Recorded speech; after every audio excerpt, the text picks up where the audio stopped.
Hey y'all, hey my reactors. So I'm back again with Against Nature, Chapter 7. The bar was full and relaxed, with the air of regular disinterest in the scene. The Stones, torn and fried, was playing, but not loud enough to disrupt conversations. The demographic was all over the map. A Chinese couple, a table of Rasta's black eyes, some fading beauties on the wrong side of 40, and the usual collection of bloated dudes with hunched shoulders curled over their paints at the bar. I joined them on a stool in the corner, felt more comfortable than my own living room. The decor was dive basic.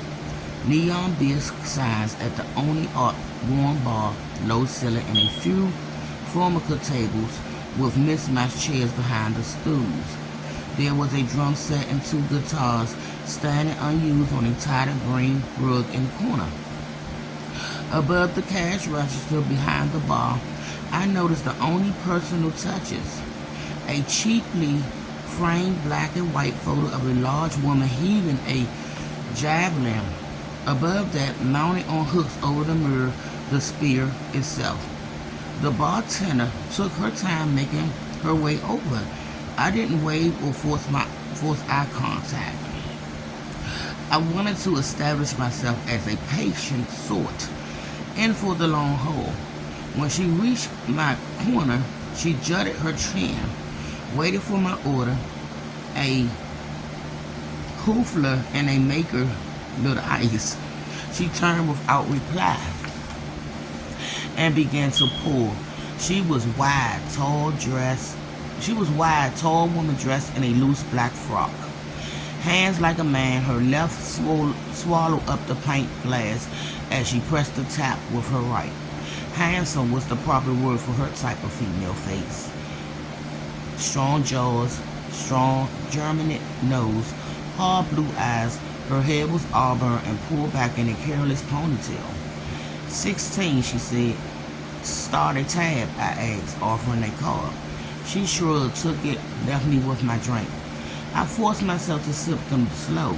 I had no plans beyond me remaining until the bar started to empty.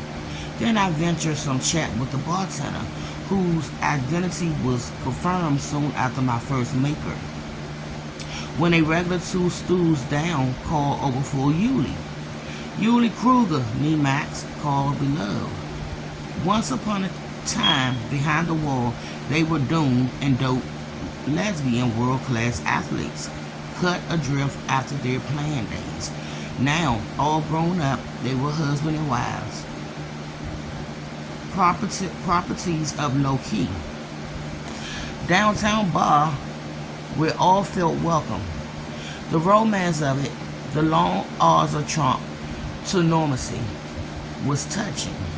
I remember one of my mother's old boyfriends and her dissipated drinking days after the fall.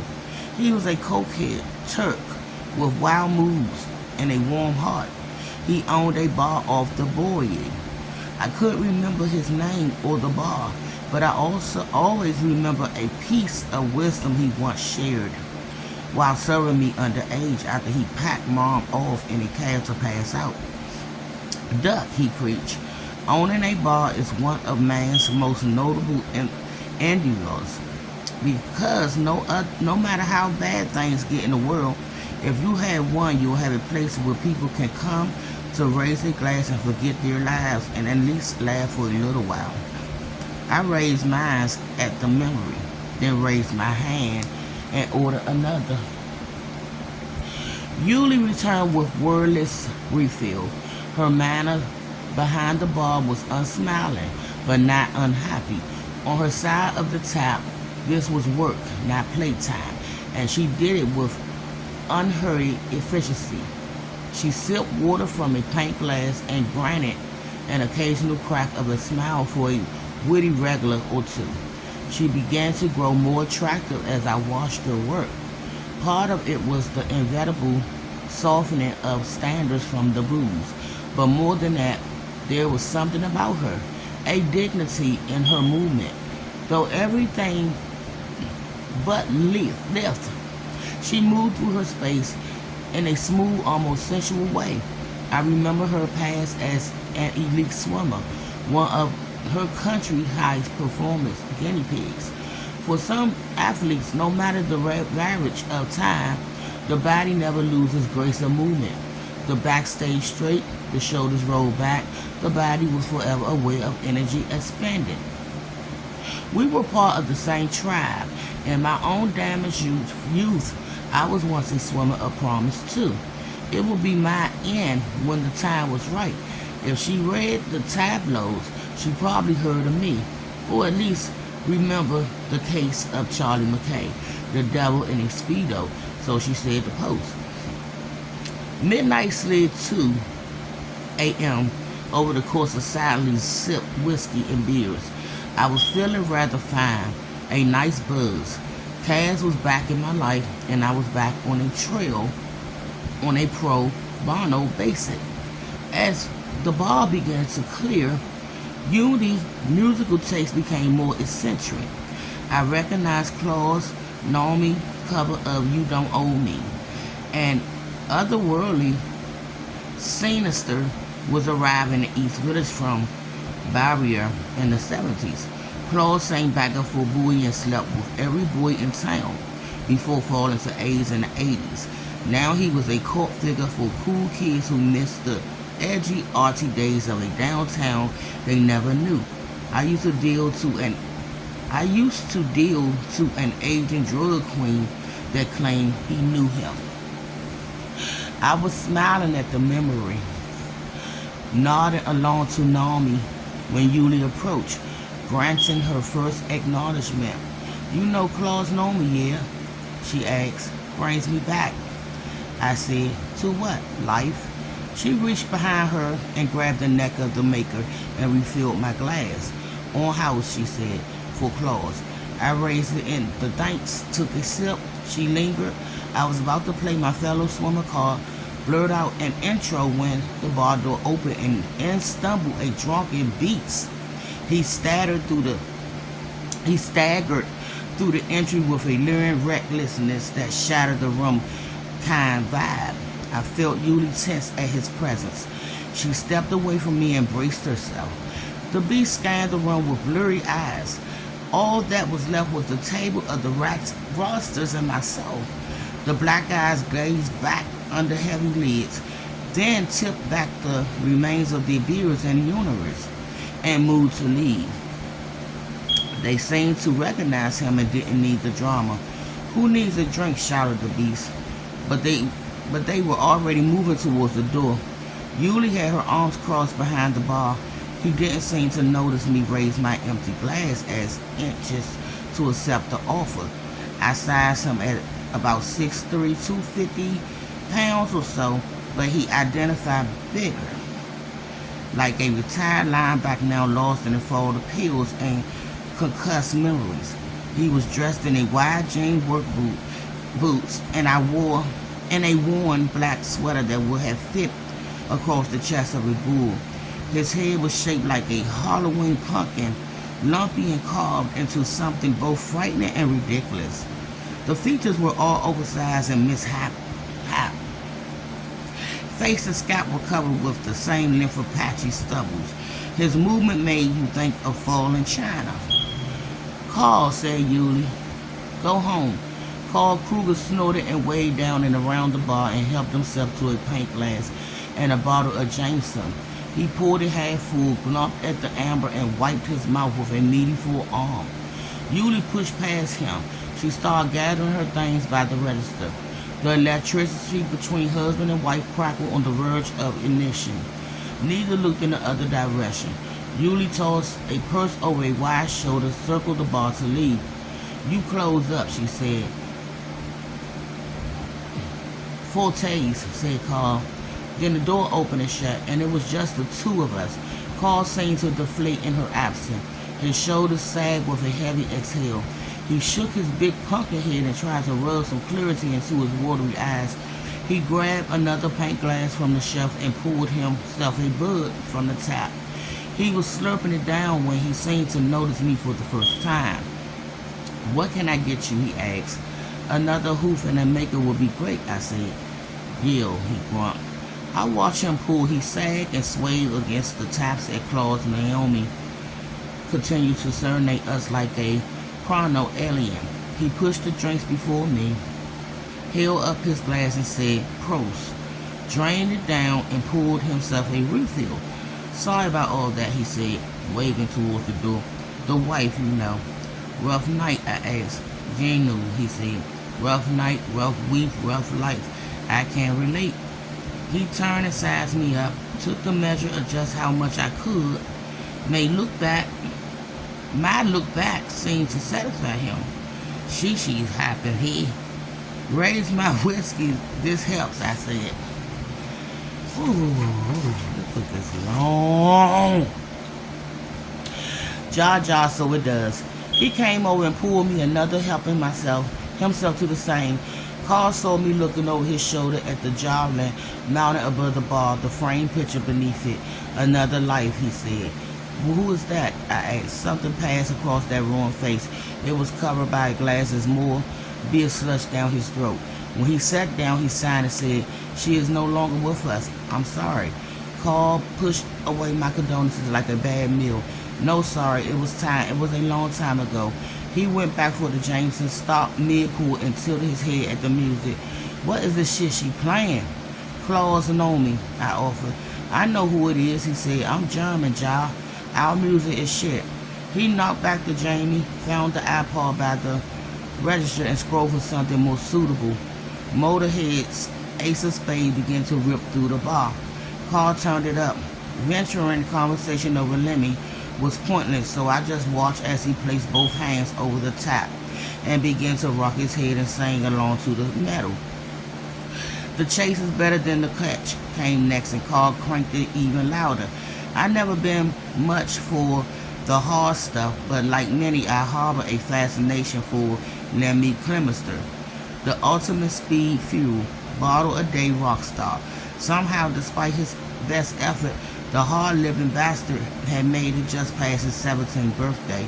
He was an example to the rest of us who insist on challenging our vices to take us down. Carl emerged from his mental trance after the second track ended and lowered the volume back to a level that wouldn't violate noise audience and send neighbors dialing 311 to complain.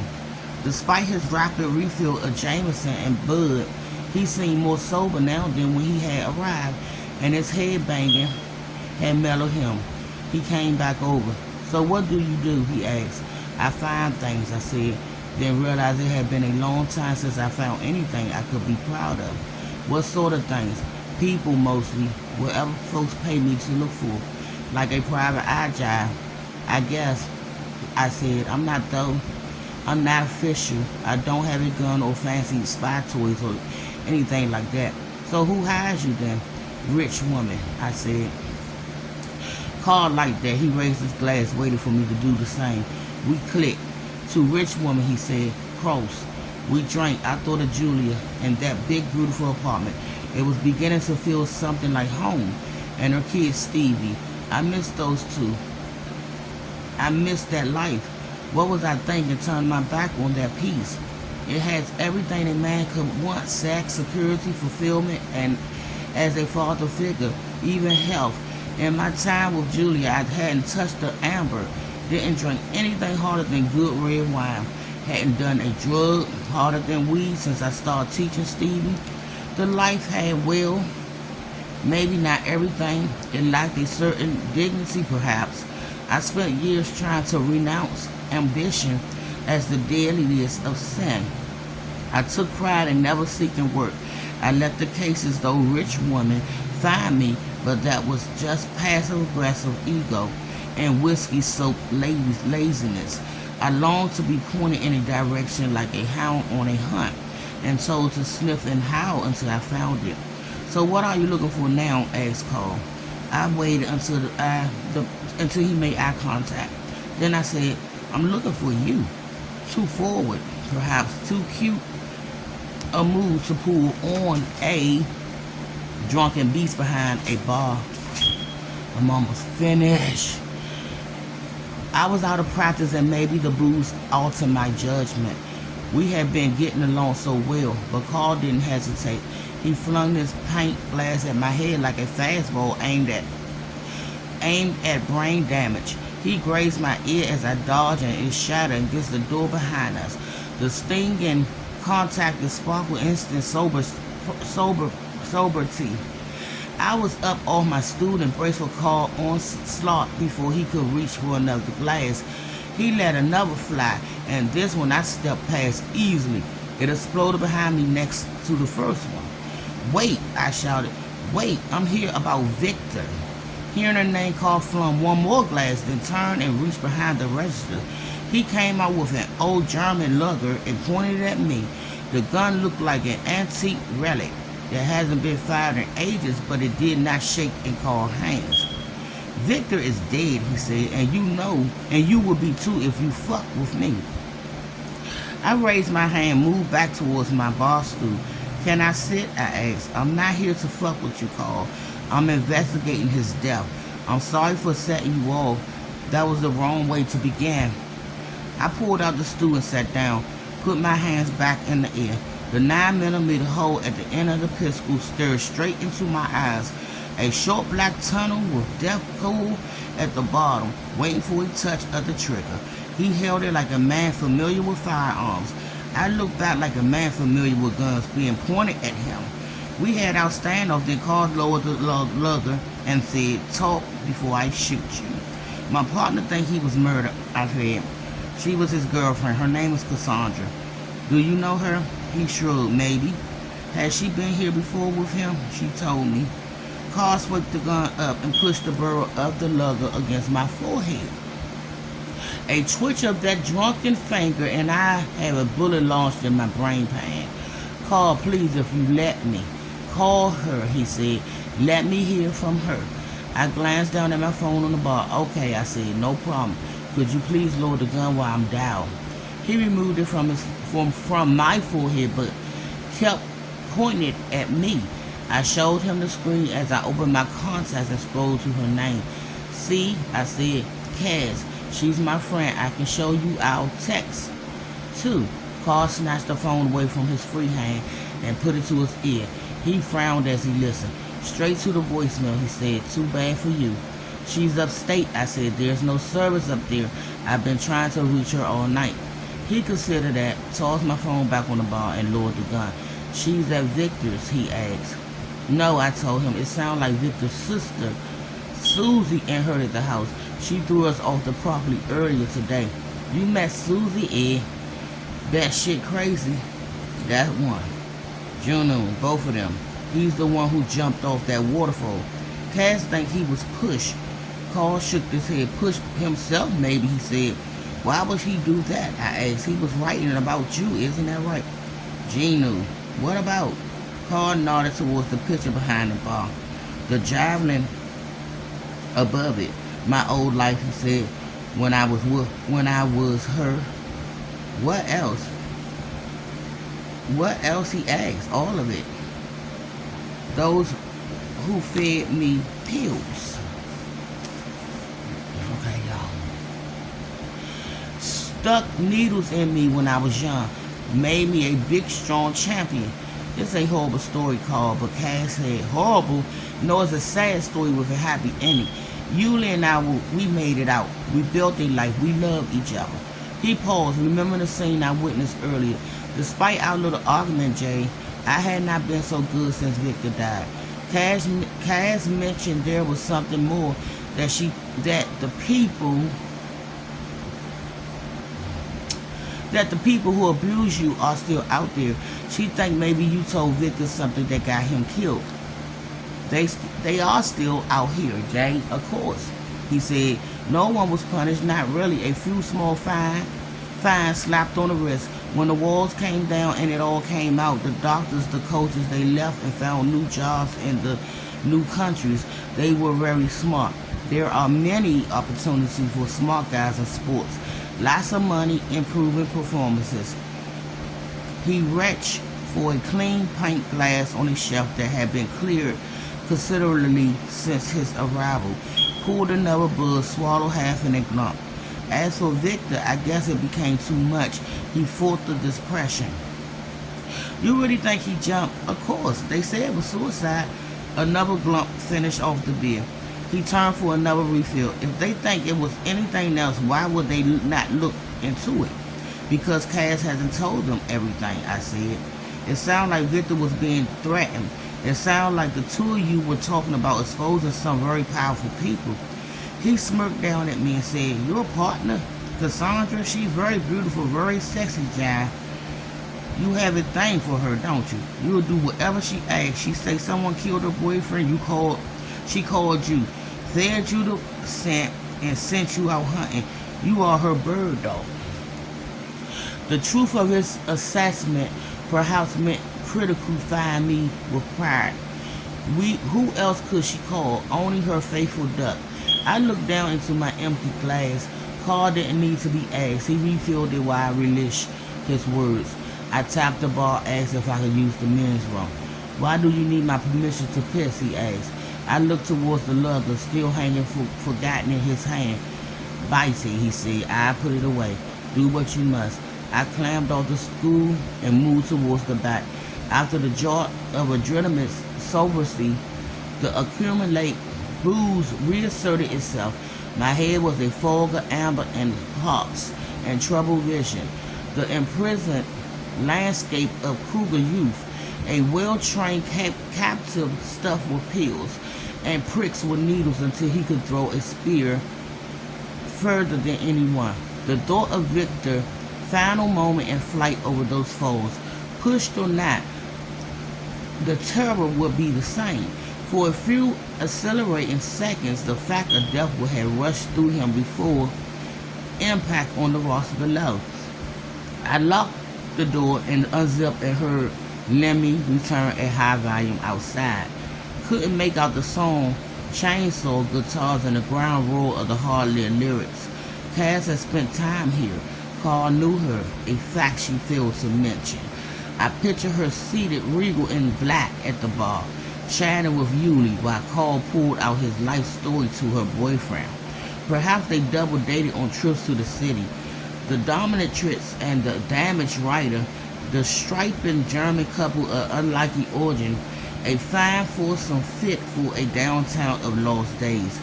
Cass has been back and hadn't been bothered to tell me. A bird dog, I thought, called when needed, when a scent needs sniffing and tracking. Poor dead Elvis and I two of a kind. I missed the hound, but I felt no submissive shame at the truth. It was the only time left felt worth living. When there was something to chase, secrets to uncover, I washed my hands, accepted my face in the mirror, and unlocked the door. When I stepped out, Paul was no longer behind the bar. I called his name over the metal. Then there was a sharp crack of pain at the back of my head. My legs crumbled beneath me. I heard breathing behind me, the clangs of a weapon hitting the floor, and then it was black. Woo, y'all, that was long. And I will be back with chapter 8. Bye, my reactors.